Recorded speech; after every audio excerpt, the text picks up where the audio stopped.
All right, in this particular video, I'll share how to add lights and export it out as an animation. So after our animation is done, what I can do is I can split the panel into two. So what I'm going to do is take my mouse to the edge of that panel where you see it turns into a crosshair.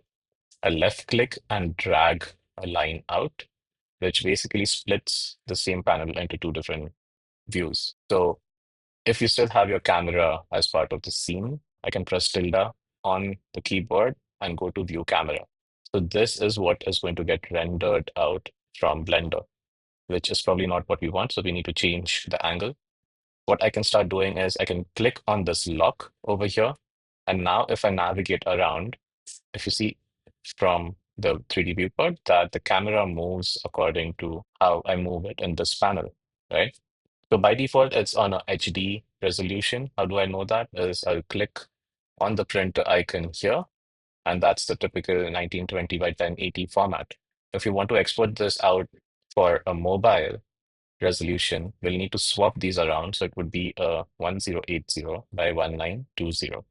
Or if it's an Instagram square post, you would probably want the same numbers in both places. So I could even have 1080 over here, and now we have a square panel, right? So I can zoom in so it frames the animation in the best way possible. And once you are okay with the overall framing, make sure you unlock this so that the camera stays there.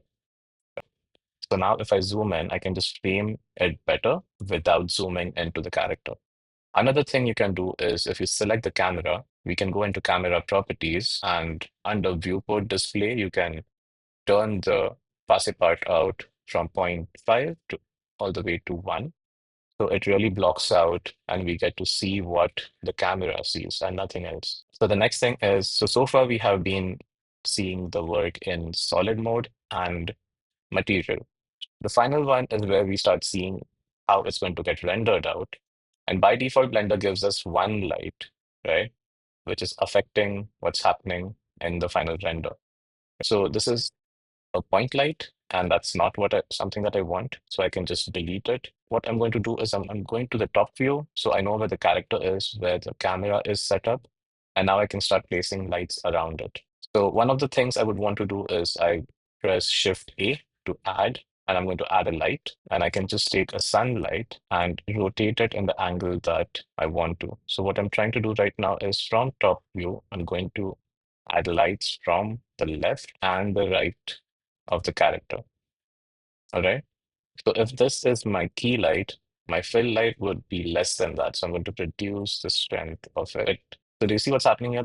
Everything is in shadow. I'm just going to increase the strength enough to fill it up with some light. I can make the key light even stronger. So all of this depends on the scale at which you have modeled. So it's all right if your numbers differ from mine. I can duplicate one more light and rotate it in a way that it points directly towards the camera and increase the strength a lot more. Do you see what's happening? It gives a really nice rim light to the character.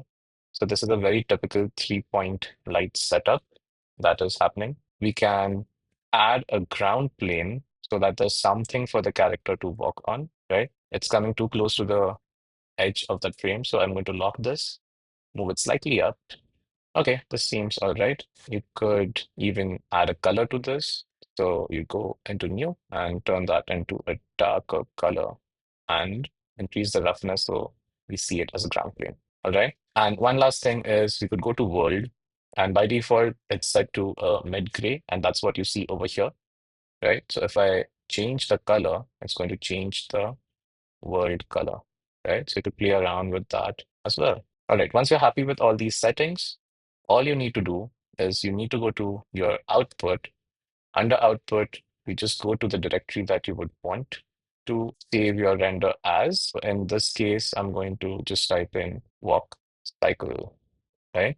So the output directory is set. I'm going to change the file format from PNG to a video output. And under encoder, what I can do is I can just click here on these three lines and switch it to H.264 in MP4. All right. And that's it. So now if I click on render and render animation, it's going to render out the animation for us.